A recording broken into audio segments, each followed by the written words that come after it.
Hello, kamusta? Interesado ka daw sa voice acting Dahil maganda ang timbre ng boses ni Anton, dinala namin siya sa isang voice coach para mas mahasa ang kanyang talent. At upo ka muna. Ang tawagin mo na akong Kuya Choi, kasi alam ko mas matanda ako sa ilang taon ka na ba? 33 po. 33, ako 37 na. Ang ginagawa natin.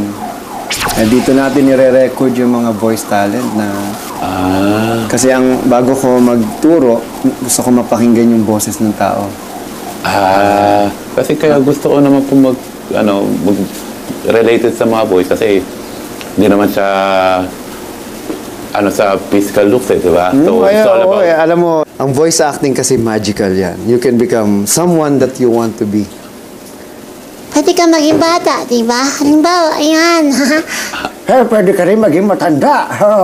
Pwede ka maging monster. Di ba? On the spot yun. Simulan na natin, Okay, game. Record. Ito ang kwento ni Heidi.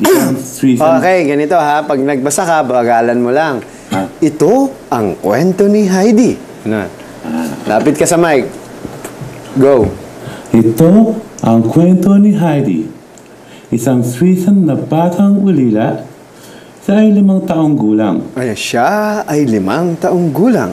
At siya ay 5 taong gulang. Sabi ni Coach Pocholo, konting practice at pagpupursige, pwede nang kumita sa pagdadub si Anton. Alam mo, para sa beginner, maganda ang boses mo. Totoo yun, hindi ako nagbibiro kasi mayroon kang magandang timbre. Ang timbre yung pinaka-importante.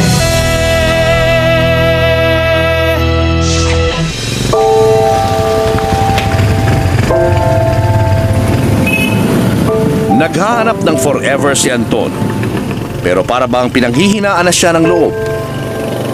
Hanggang ngayon daw kasi, nag-iintay pa rin siya.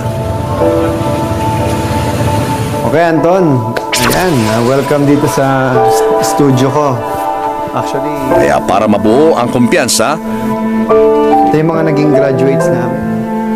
tinulungan namin siyang mabuksan ang iba pang oportunidad para sa kanya. Now, hindi ka gumagalaw na. Sumalala ko kayo. Kaya gaya na sabi ninyo, yung person si Austin. Masaya naman si Anton sa mga bagong nakasalamuha at naging kakilala.